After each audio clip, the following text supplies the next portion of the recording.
Hopefully you guys are all staying home, staying safe, and playing the new Final Fantasy VII Remake. If you're not, then why? Oh wait, is it because you've actually opted to take a few minutes out of your day to catch up with what's going on in the MMO world with Daddy Sticks right here? You guys are too kind. Well, it is a good thing then that we have a lot to talk about this week. So I guess just go ahead then, grab a hearty breakfast, maybe something like ham, fried egg on an English muffin, or at least that's what I had for breakfast. Maybe go ahead, grab a glass of milk or a coffee or tea, you know, whatever you're into, and let's jump into this week's Weekly Byte of MMORPG news. Although before we go ahead and jump into today's Weekly Byte of MMORPG news, I do want to go ahead and talk about today's sponsor, ArcheAge Unchained. Not only is Unchained the highly anticipated buy-to-play iteration of ArcheAge, but the game will be completely free to play until Monday, April 13th. This gives you ample opportunity to try out one of the best MMOs on the market. With over 220 interchangeable classes, the freedom to sail the oceans, glide through the skies, gather, craft, trade, and participate in large-scale PvP, what on earth could be stopping you? ArcheAge is one of the largest sandbox MMOs available on the market right now. If you're interested in playing the game completely free, you can either redeem the voucher AAU Weekend 2020 or follow the instructions in the description below. Let's start this off by talking about Fractured. If you're a backer of the game, then you'll be happy to know that the game is going to be open to test for all backers. This begun on Friday and is actually going to last through Sunday. If you haven't been playing it, then you should definitely take this opportunity to jump in and see all the updates made. For those of us that never backed the game, if you're interested in playing during this test phase, you can go ahead on over to their store and purchase your way into the alpha.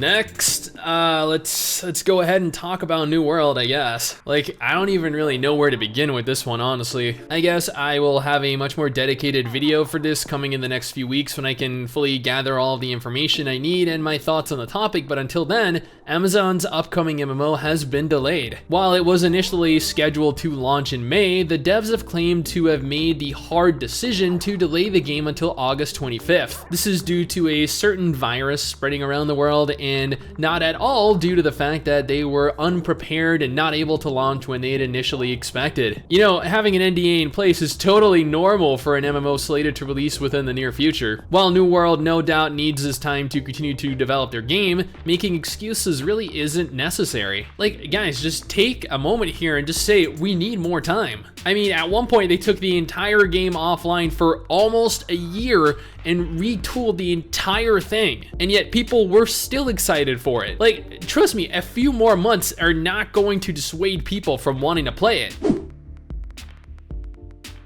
If you're an avid fan of Final Fantasy XIV, then you'd know that they release updates almost religiously. I have not seen them miss a scheduled update release, but this may mark the first. Yoshi P revealed that patch 5.3, which was scheduled to release during the middle of June, would instead be delayed into July. When in July is currently unconfirmed, but judging from the reasoning behind the delay, it doesn't seem too long of a wait. There are a variety of different reasons that ultimately contributed to the delay: art assets, a lack of recorded voiceover work, a general lack of staff. Yet even though the update will be delayed a couple weeks, patch 5.25, which just rolled out, brought with it some brand new content in the form of relic weapons and armor and a new extreme mode trial. Seriously, this mini patch actually brought with it more content than some games do with actual large content drops. No joke, Final Fantasy XIV and the dev team behind it is really on top of their game.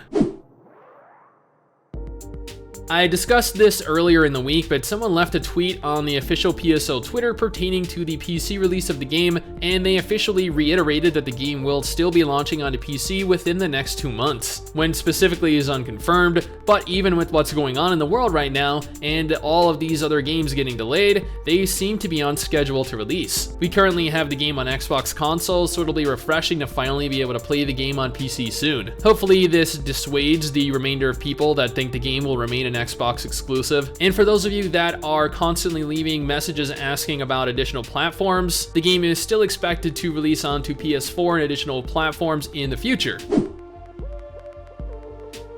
I talked about ArcheAge Unchained as today's sponsor, but just let me quickly reiterate here. ArcheAge Unchained is buy to play, requiring players pay a one-time fee to play the game. However, currently the game will be completely free for the remainder of the weekend. This will provide you the option to try out Unchained and see how specifically it differs from the traditional version of the game. Additionally, worth noting is that Gamigo is working with Eden reforestation projects for the purpose of reforestation, agro-reforestry, and reducing extreme poverty through the employment of local villagers.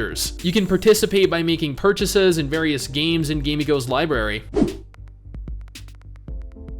In what could be some of the best news of the year, the team behind Ascent Infinite Realm have revealed a plethora of changes coming to their game, namely a complete revamp of various systems and a rebrand. Yeah, the game will henceforth be known as Elyon. If you ever watched my initial videos on air, then you'd notice that the game seemed a little slow with its tab target combat and fairly clunky. It kinda struck me as an unusual choice to go with tab target combat, considering these are the same devs that worked on Terra, but I mean, I didn't really judge it too harshly. Now with their revamp, they are adopting a more modern version of Terra's action combat system. They're also significantly reducing the amount of aerial content found in games, since originally the game had a large emphasis on aerial combat, aerial exploration, aerial PvP, and just aerial content in general. Granted, there will still be a lot of PvP in game, but overall, it is going to look very different once the next phase of testing rolls out. They're aiming to get the game to release in South Korea this year, with a release in North America and Europe likely happening shortly after. In Artificial Core's first quarterly update of 2020, they went on to reveal some juicy goodies regarding their upcoming MMO COREPUNK. Initially, it was announced that the game was going to make use of predetermined characters referred to as heroes as opposed to player-created characters. However, they've made alterations to the core game that now allows you to edit the hero you want to play as, going as far as removing gender restrictions altogether. How this is ultimately going to impact the lore for each character is unknown, but I'm glad to see them embracing freedom over gender locking. They also revealed that there will be several live streams coming out over the course of the year showcasing progress made on the game thus far, including features they're in the process of working on.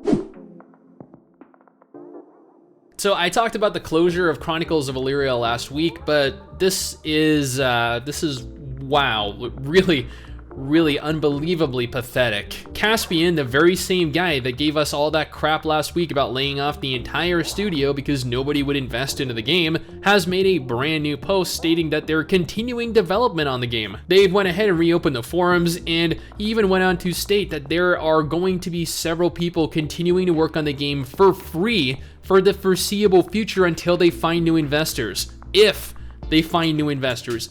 If. The post actually looks like it was written by a lawyer and is no doubt his half-assed attempt at trying to limit the damage by the impending charges coming his way. I mean, let's be honest here. Is it really considered fraud if you're technically still working on the game? I haven't talked about RaiderZ in a while because, well, honestly, after it was announced to be getting a major rework, the developers went completely silent. Like, how long has it been so far? A year, maybe longer than a year since its last update? Regardless, Masangsoft actually posted a new video detailing progress for the rebooted RaiderZ game, showing off a variety of updates that players have been anticipating. This includes a new overhauled combat and skill system, while making efforts to detail additional plans for the story along with changes to classes. Honestly though, while I was initially very excited about getting to play Masangsoft's overhauled version of RaiderZ, after seeing the kind of care and the kind of effort that this developer puts into their games, and then seeing how their intention behind the game and behind all of their games really is just to milk as much money as they can out of their player base, yeah, I would not bother wasting any time on being excited over this game anymore.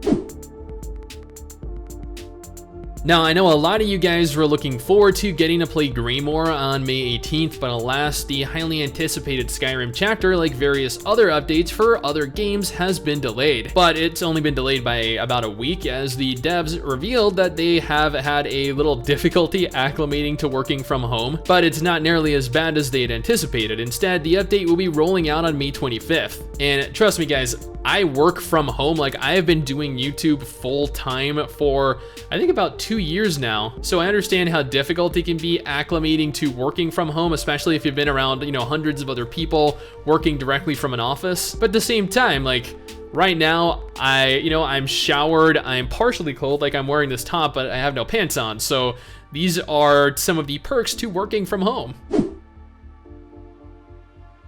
Who here has seen the Log Horizon anime? Oh, a lot of you guys? Then, you know what, this might be right up your alley. Or, you know what, on second thought, it might have been right up your alley. You know, if I wasn't the one that was necessarily talking about it. See, there's this brand new upcoming MMORPG in development called Elder Tales. It is an MMO based on the Log Horizon anime, and from what I can see, it looks pretty detailed, and it has quite a lot going for it. It's set in the very same world that the anime takes place in, but that's pretty much where the positives end. The developers behind the game have no official license to actually create a video game on the Log Horizon IP. This is not mentioned anywhere and is thus misleading potential players into believing this is a legitimate game. They also accept donations for a game being developed illegally. In essence, they're profiting from illegally developing a game that will not last. Yeah, I mean, you know what? Great concept if it wasn't being built as a Log Horizon MMO. Now, in good news for fans of Blue Protocol, Bandai Namco have actually added an additional 5,000 closed beta slots for players. They've also reopened the registration application process for players that want to get in, with the registrations for this extended recruitment process closing on April 13th. I have a guide on how to register for the chance to get one of those 5,000 new keys if you're interested. Don't forget that the closed beta begins on the 23rd of April, so registering now is paramount if you're aiming to try it out. And that is it. That is all of the MMO related news that has been brought to my attention over the last 2 weeks. If you know of anything I missed, then you can go ahead and leave a comment in the comment section. You can go ahead and hit me up on Twitter. You can go ahead and hit me up on Instagram or even on Discord with the link to the article so I can go ahead and read through it and discuss it. Anyway guys, that is it for me. Thanks for watching. Hopefully you enjoyed the video. Don't forget to subscribe for more content like this, and I'll see you all next time. Peace.